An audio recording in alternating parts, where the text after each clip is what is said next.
आइए आगे बढ़ते हैं। बात अतुल सुभाष की, उस केस के अपडेट को लेकर देखिए देश भर में बहुत सारे सवाल और एक चिंता तो जाहिर की जा रही है। कानून में बदलाव की मांग हो रही है, यहाँ से बदलाव की एक शुरुआत हो इसका भी जिक्र हो रहा है, लेकिन पॉसिबिलिटीज क्या है, सवाल फिर ये भी बनता है।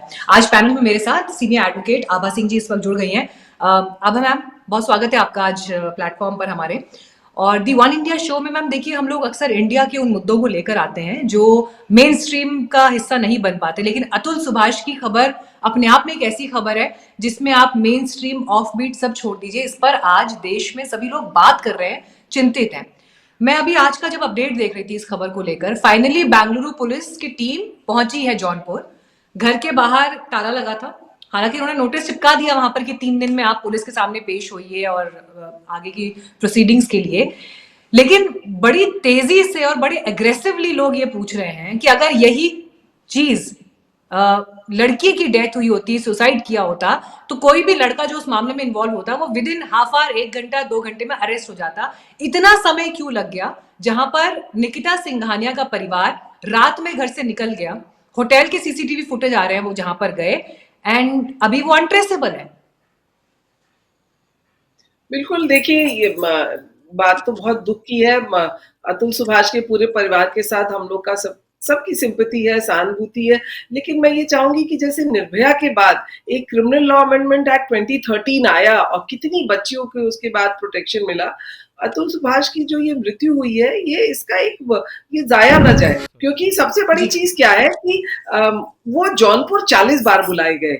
जुरिस्डिक्शन का जो आप कानून देखिए, वो कहता है कि जुरिस्डिक्शन होगा जहां पे पति पत्नी जो लिटिगेशन में वो रहते थे, या वहां जिस वक्त केस फाइल किया वो वाइफ वहां पे रहती थी। तो मेरा कहना है कि जब ये दोनों बैंगलोर में रहते थे और अतुल सुभाष बार बार कह रहे थे ये केस बैंगलोर ट्रांसफर कर दिया जाए, तो क्यों नहीं किया गया? ये जुरिस्डिक्शन का मुद्दा जो है सिर्फ हैरेस करने के लिए किया जाता है कि अच्छा चलो उसको उस केस में वहां फाइल कर दो, वो आते जाते उसका टिकट खर्च होगा, छुट्टी खर्च होगी।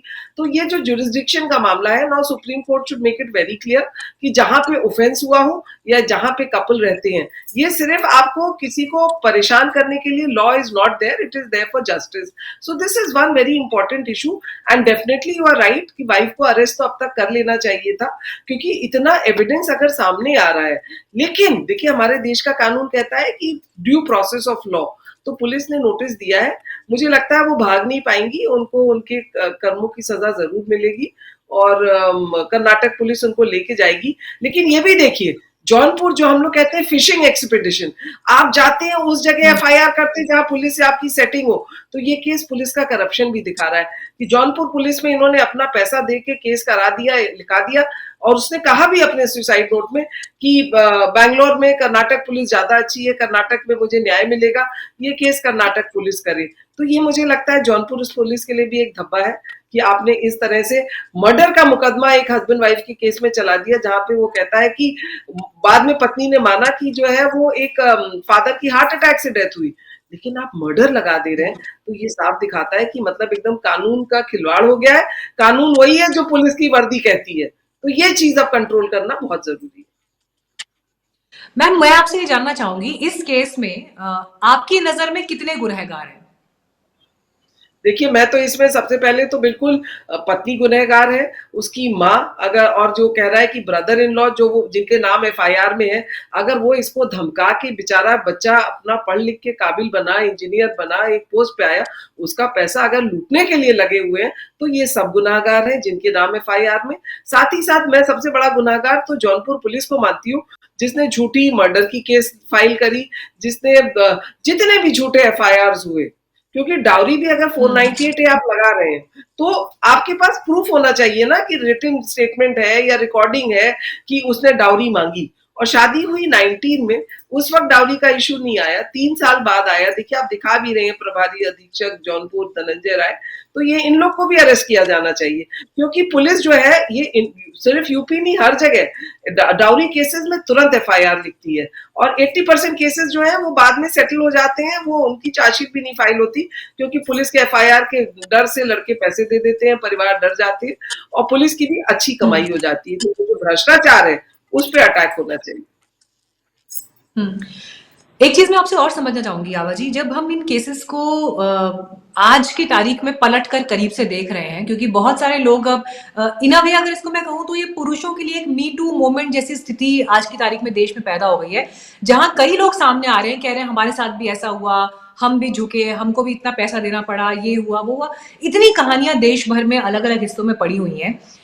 मैं आपसे ये समझना चाहती हूँ आज की तारीख में कि क्या जो ये केसेस महिलाओं को एम्पावर करने के लिए बनाए गए, आज की तारीख में जो महिलाएं इन केसेस को यूज कर रही हैं या इस्तेमाल कर रही हैं या इस लॉ को प्रयोग कर रही हैं, असल में शायद वो इन अ वे फाउल प्ले जैसी स्थिति में, और जो हम देखते हैं कि देश में ही जो वाकई विक्टिम है, जिनके साथ बहुत गलत हो रहा है, वो लोग कोर्ट कोर्ट तक पहुंच ही नहीं पाते हैं या लीगल हेल्प ले सकें अपने पति और ससुराल वालों के खिलाफ, वहां तक पहुंच ही नहीं पाते हैं। क्या मेरा ये सोचना, इस नजरिए में इसको देखना ठीक है?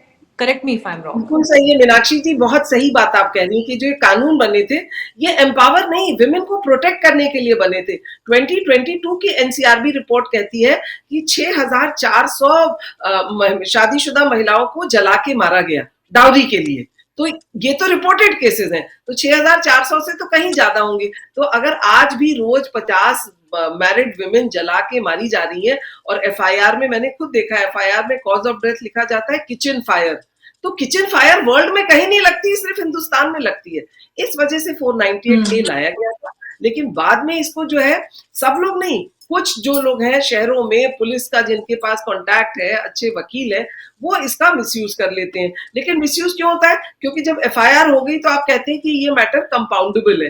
कंपाउंडेबल का मैटर मतलब कि ये आउट ऑफ कोर्ट सेटलमेंट हो सकता है। तो जब एफआईआर हो गई तो आपको सेटलमेंट अलाउ ही नहीं करना चाहिए। तो आउट ऑफ कोर्ट सेटलमेंट का मतलब पैसा ही होता है। तो जब कानून में प्रोविजन दिया है कि इट इज कंपाउंडेबल, और जज खुद, मैंने अपने कानों से सुना है, कितनी बार कहते हैं अच्छा आप लोग सेटल कर रहे हैं तो मैं एफआईआर क्वॉश कर देता हूं। अरे भाई, जब तुमने क्रिमिनल केस लिखा है तो क्रिमिनल केस की सच्चाई पे लाओ। अगर किसी ने झूठा केस लिखा है तो उस पर काउंटर एफआईआर करके उसको अरेस्ट करो, चाहे वो स्त्री हो या पुरुष हो। जो भी कानून का दुरुपयोग कर रहा है, फर्जी केस लिखा रहा है, उसके लिए काउंटर एफआईआर का भी प्रोविजन है। तो मुझे लगता है इनका जो है सेटलमेंट नहीं होना चाहिए। एक बार एफआईआर लिख गई तो एफआईआर वापस लेने की तो पत्नी को, पत्नी के परिवार को अधिकार ही नहीं होना चाहिए। तो उसके बाद अपने आप ब्लैकमेलिंग खत्म हो जाएगी, एक्सटॉर्शन खत्म हो जाएगा। तो अब एकदम हम कहते हैं 498A खत्म कर देंगे, वो तो नहीं करेंगे, क्योंकि आज भी 24 घंटे में अगर 50 विवाहित महिलाएं जलाई जा रही हैं तो डाउरी का अभी भी डाउरी का गुनाह है इस देश में। लेकिन मिसयूज रोकने के लिए हमारे पास बहुत सोल्यूशंस है। जो महिलाएं झूठी कंप्लेन कर रही हैं, आप उनके ऊपर काउंटर एफआईआर करिए। जो पुलिस वाले झूठी कंप्लेन लिख रहे हैं, महिला तो आके पुलिस स्टेशन में बोलती है ना कि मुझसे दहेज मांगा गया। ये पुलिस वालों की ड्यूटी नहीं है कि आप इन्वेस्टिगेशन सही करिए, आप झूठा केस मत लिखिए, आप उस महिला से बोलिए तुम झूठ बोल रही हो। अब वो तो वहां आपको पैसे मिल गए। एक केस में आपको बताऊं, एक महिला गई, उसने जो है बच्चे हैं उसके, सब कुछ है, उसने जाके 377 का अननेचुरल सेक्स का केस लिखा दिया। इस केस में भी अतुल सुभाष पे लगाया गया था। अब कोई भी शरीफ इंसान डर जाएगा कि इसमें 10 साल की सजा है, आजीवन कारावास है, वो कितना भी पैसा दे देगा। तो मैं तो हैरान हो जाती हूँ कि लोग ऐसे ऐसे विभत्स चार्जेस मैरिज में लगा देते हैं। तो और वो पुलिस की वजह से लगते हैं। तो जो पुलिस पे अगर अटैक हो जाए, पुलिस की अकाउंटेबिलिटी हो जाए, और पुलिस जो है 498A का एफआईआर लिखेगी नहीं। अभी सुप्रीम कोर्ट ने भी अवनीश कुमार में कहा था कि अरेस्ट नहीं होगी। एसपी रैंक ऑफिसर जब तक इन्वेस्टिगेट नहीं करेगा तब तक 498A में अरेस्ट नहीं हो सकता। सुप्रीम कोर्ट ने कहा कि ये लीगल टेररिज्म क्या हो गया है 498A। तो मैं चाहूंगी कि अरेस्ट के लिए तो रोक लगाई है, एफआईआर भी जब तक एसपी ऑफ द डिस्ट्रिक्ट देख न ले, तथ्य देख न ले, तब तक पुलिस स्टेशन को कोई अधिकार नहीं होना चाहिए एफआईआर लिखने का। अच्छा, अब एक चीज है, जैसे इनके घर के आगे नोटिस लग गया, लेकिन ये लोग कहाँ हैं अभी किसी को पता नहीं है। निकिता सिंघानिया कहाँ है किसी को भी पता नहीं है। और पुलिस ने ये एक्शन लेने में भी कि बैंगलोर से जौनपुर टीम जाए, उसमें समय लग गया कि उनको वो वक्त मिल गया कि जहां से वो निकल जाए। तो आप इसको कितना सीरियस मान रही हैं एज ए ऑफेंस कि आप वहां पर हैं ही नहीं, या फिर ये टाइम बाय करने की और बचने की एक कोशिश थी और लीगली उन पर इसका कोई असर नहीं पड़ेगा क्या?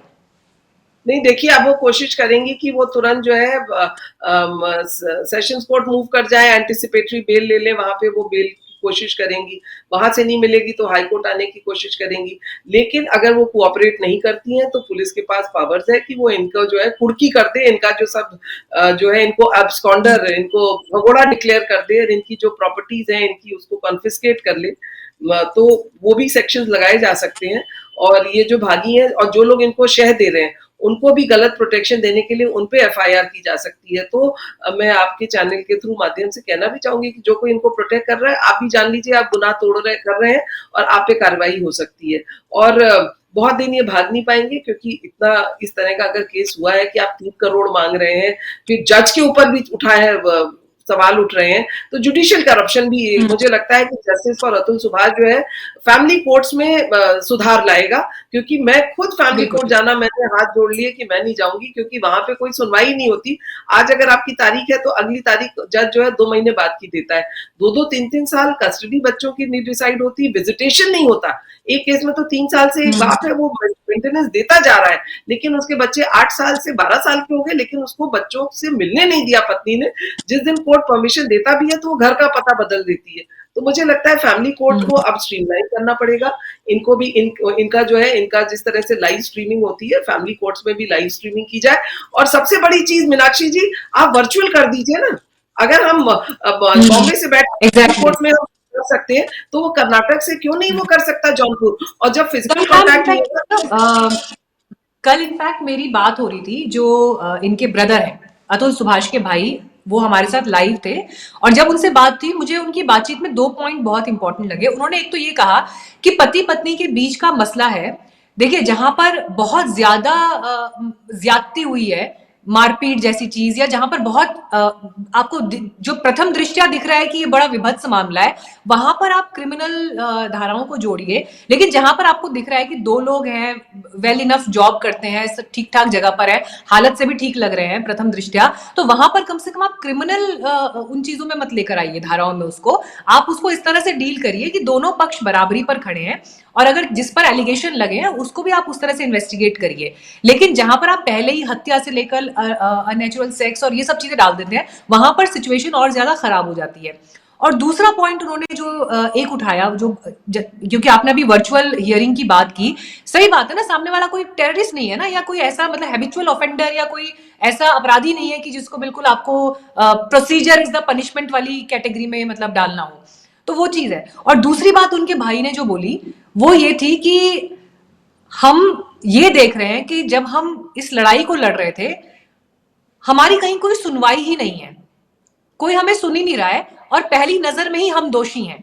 मतलब इवन इफ साबित नहीं हुआ कुछ, इवन इफ कुछ प्रूव नहीं हुआ, लेकिन उसके बावजूद भी हम गलत हैं, समाज के सामने, दुनिया के सामने, मोहल्ले के सामने, परिवार के सामने, एक्सटेंडेड फैमिलीज के सामने। बिल्कुल, देखिए मुझे याद है एक मेरे सीनियर ऑफिसर आए थे, उनके बेटे की शादी हो रही थी, लव मैरिज कर रहा था और बहुत डरे हुए थे कि बोले देखो अब ऐसा कहीं ना हो कि कल वो हमारे ऊपर डायरी का केस लगा दे। तो मैंने उनसे कहा कि आप जो है ना शादी के मंडप में पीछे एक बैनर लगा दीजिए कि इस विवाह में कोई डायरी मांगी नहीं गई है और दी नहीं गई है।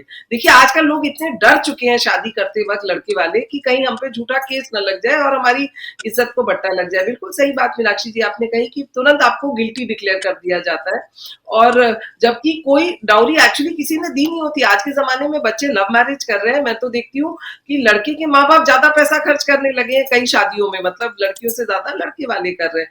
तो ये बात सही है कि आपको ये चार्जेस लगाने नहीं चाहिए। देखिए अभी हमारे पास एक जो सिविल साइड का कोर्ट है, डोमेस्टिक वायलेंस, डीवी का कानून इसीलिए लाया गया था कि इसमें आपको मेंटेनेंस मिल जाएगा।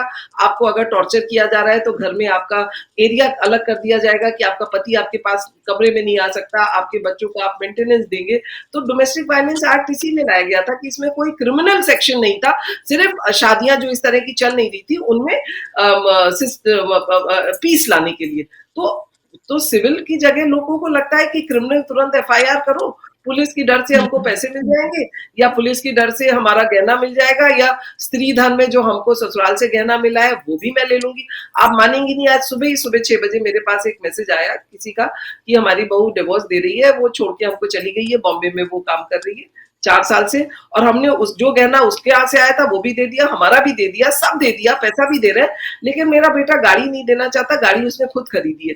देखिए इतने डरे हुए हैं लोग कि मतलब वो जो उन्होंने खरीदा है वो भी दे रहे हैं। मैंने कहा नहीं, आप बैंक में, आप कोर्ट में लगा दो स्टेटमेंट की बैंक से पेमेंट आपने किया है कार का। बोले अरे ये तो हमें ख्याल ही नहीं आया था। तो आप ये देखिए कि लड़के वाले इतने डर जाते हैं कि वो हर चीज देने को तैयार हो जाते हैं। क्यों? क्योंकि पुलिस एफआईआर नहीं देती है। और ये पुलिस पैसा लेके लिखती है। तो मैं चाहती हूँ कि एफआईआर जो इन सब सेक्शंस में है, without proper investigation, without SPs approval ना लिखी जाए। जिस दिन ये हो जाएगा, अपने आप मिसयूज ऑफ द लॉ खत्म हो जाएगा, और दूसरा out of court settlement allow नहीं होगा। जब आपने क्रिमिनल केस कर दिया तो कोर्ट में ही सेटल होगा, और जजेस को भी कोई अधिकार ना दिया जाए कि वो कहें कि आप आउट ऑफ कोर्ट सेटलमेंट कर लीजिए। तो ये सब चीजें करना बहुत जरूरी है, और वर्चुअल अगर आप कर देंगे तो उससे चीजें हो जाएंगी। दूसरा, मैं खुद देखती हूँ फैमिली कोर्ट में जो मैटर्स मैंने कस्टडी के डाले हैं, बच्चों के डाले हैं, 4-4 साल हो गया, वो केस में कोई डिसीजन ही नहीं आया। तो एक टाइम बाउंड हाई कोर्ट्स को लाना पड़ेगा कि आप जो है 6 महीने में आपको मैटर सॉल्व करना है। आपको इधर या उधर करके you have to sort it out, आपको खींचना नहीं है, क्योंकि खींचेंगे तो वो फ्रस्ट्रेशन होगा।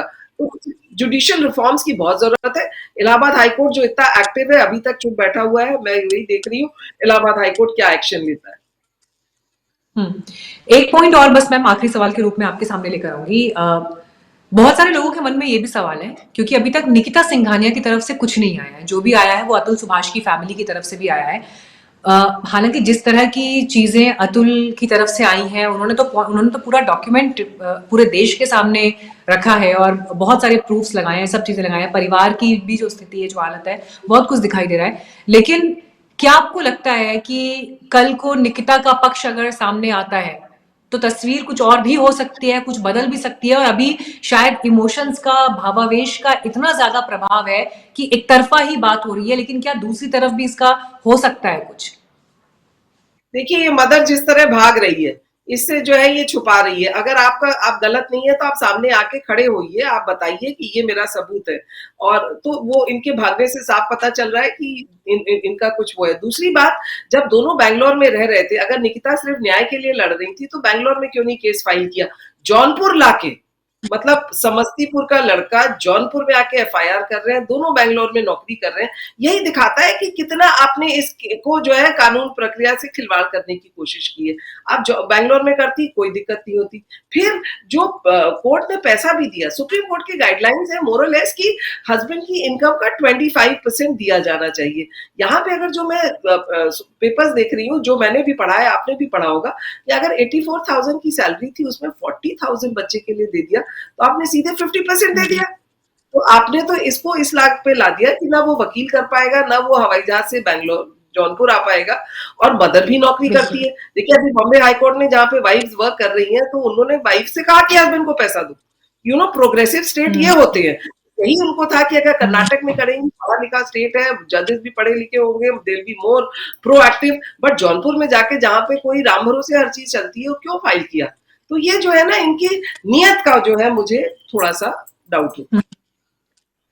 अब क्या पूछा जाए, जो 4 साल का बच्चा है उसका क्या कसूर था किसी भी चीज में? इस घटना का जो सबसे दुखद पहलू ये है, पिता उसके रहे नहीं, और उसके पिता जिन परिस्थितियों में उन्होंने आत्महत्या की या जो कुछ भी हुआ, कल का वो बच्चा भी जब बड़ा होगा, उसके सामने क्या सवाल होंगे, वो उनका क्या जवाब देगा। और अब सिचुएशन ये है, मतलब अगर मैं इसको एक तीसरे पर्सन के पॉइंट ऑफ व्यू से जब देख रही हूँ कि अब आज की सिचुएशन ये है कि जो दूसरा पेरेंट भी उस बच्चे के पास है, वो भी लीगल फाइट अब झेलेगा, जो भी उसने ज्यादती की है अपने पति के साथ, अब वो सब भी अब आपका किया धरा है, तो आपको झेलना तो पड़ेगा ही उसके बाद आगे का। लेकिन इसमें उस बच्चे का क्या कसूर था, और उस बच्चे का यहाँ से भविष्य आगे क्या होगा? बिल्कुल, देखिए, सुप्रीम कोर्ट तो बहुत क्लियरली कहता है कि पेरेंटल एलिनेशन नहीं होना चाहिए, एंड सुप्रीम कोर्ट को ही माँ बाप माना गया है बच्चे का, मतलब सुप्रीम कोर्ट का मतलब जुडिशरी को। और सुप्रीम कोर्ट ने एक गाइडलाइन भी दी हुई है कि पेरेंटल एलिनेशन नहीं होना चाहिए, साथ ही साथ बच्चे को माँ बाप दोनों के पास रखा जाना चाहिए। तो यहाँ पे 4 साल से अगर बाप ने बच्चे को देखा नहीं, आप बहुत सही कह रही है, तो वो बच्चा वन साइडेड लव ही जानेगा, फादर जानेगा नहीं। और बड़ा होगा तो आपने उसको स्टिग्मेटाइज कर दिया कि उसकी माँ की वजह से उसका बाप मर गया, तो कल हो सकता है वो इस मदर को भी हेट करने लग जाए। तो ये तो बिल्कुल हस्बैंड वाइफ के झगड़े में सबसे ज्यादा दुर्दशा बच्चों की होती है। ये हम भी देखते हैं कि बच्चों को मदर के पास है तो वो फादर के खिलाफ पॉइजन करती है, फादर के पास बच्चा है तो मदर के खिलाफ पॉइजन करता है। अभी मैं एक मैटर हाई कोर्ट में देख रही हूँ जिसमें डॉटर ने मदर के खिलाफ पुलिस बुला दी जब मदर घर में आई। तो मतलब बच्चों को पॉइजन कर दिया जाता है कि बच्चे इसमें हो जाते हैं। तो मैं चाहूंगी कि पेरेंट्स अपने झगड़े में बच्चों की इनोसेंट माइंड्स को ना डिस्ट्रॉय करें, दैट इज वेरी इंपॉर्टेंट। और कोर्ट को इसमें ये भी चीज ध्यान में लेना चाहिए कि इस बच्चे का एक्चुअल गार्जियन कौन होगा, ये मदर बच्चा रखने लायक है कि नहीं है, या इसके ग्रैंड पेरेंट्स को दे दिया जाए, क्योंकि कोर्ट की रूलिंग्स बड़ी क्लियर है, लॉ भी बड़ा क्लियर है कि it is the welfare of the child and not the rights of the father mother, that has to be seen. तो बच्चे का वेलफेयर जिसमें होगा उन्हीं को ये बच्चा दिया जाए ताकि वो अच्छे से पल सके। आपको लगता है निकिता बच्चे के सहारे कोई बेनिफिट लीगली ले सकती हैं? देखिए, निकिता अगर अरेस्ट होती हैं तो वो अपने बेल में जरूर कहेंगी कि बच्चा हमारा 4 साल 5 साल का है, उसको मदर की जरूरत है, मुझे बेल दे दी जाए। क्योंकि बेल के लिए निकिता जी के वकील यही बोलेंगे कि बच्चा जो है एक सिंगल पेरेंट है तो सिंगल पेरेंट उसके पास होना चाहिए। तो वो लीगली इसमें फायदा उठा सकती है। जैसे कि वो नौकरी कर रही थी बट उनको जो है बच्चा उन्हीं के पास था, फादर को देखने को नहीं मिला, तो निकिता जी वाज यूजिंग द चाइल्ड। जो अतुल सुभाष ने अपने सुसाइड नोट में कहा है कि my child had become a tool of extortion. मैंने सोचा था ये बच्चा मेरा जीवन है, लेकिन इसकी वजह से मैं अपना जीवन दे रहा हूँ, क्योंकि ये बच्चा मुझे मिलेगा नहीं और मैं देख नहीं सकता। तो ये जो है निकिता जी अपने बेल के लिए जरूर यूज करेंगी अगर वो अरेस्ट होती है। और बट मैं चाहती हूँ कानून में चेंज लाया जाए, और जहां भी कानून का, क्योंकि ये कानून जो है ना अब शहरों में यूज हो रहा है, रूरल एरियाज में ना उनको पास पैसा है, ना उनकी पढ़ी लिखी औरतें, ना वो वकील ला सकती हैं। तो law is not only meant for the cities or for the educated women। कानून का मतलब है कि वो बेसहारा मार्जिनलाइज कम्युनिटीज तक भी पहुंचे। तो जुडिशरी को, सुप्रीम कोर्ट को देखना पड़ेगा, और इसमें जो चेंजेस हैं, मुझे तो लगता है कि आप दोबारा इसको एक लॉ कमीशन को लगाइए कि वो इस लॉज को देखे, रिविजिट करे, कि जो शॉर्टकमिंग्स हैं उनको निकाल के पुलिस की जो अपरंपार पावर है एफआईआर किसी भी सेक्शन में लिख देने की इन 498A, वो चीज रोकी जाए। आप 498A के लिए आए तो आप 377 कैसे लगा दे रहे हैं, आप 302 मर्डर कैसे लगा दे रहे हैं। 498A मींस 498A में तो 3 साल की सजा है, लेकिन वहां पे जो बाकी सेक्शंस लग जाते हैं, आप मानेंगे नहीं, अभी पहली बार बीएनएस में 377 हटाया गया है। और मैं एज अ लॉयर खुश हूं कि ये जो 377 हटाया है, तो उससे फैमिली लॉ में इसका मिसयूज खत्म हो जाएगा। इनफैक्ट आज जितनी बात आभा जी आपके साथ हुई और जिससे आपने शुरुआत की थी जिस पॉइंट के साथ कि जैसे निर्भया केस के बाद देश में बदलाव की एक बात हुई और उसके बाद कानून में जो चेंजेस किए गए और देश में भी जब एक बड़ी बहस चली तो उसने कई तबकों को अलग अलग तरह से अवेयर किया।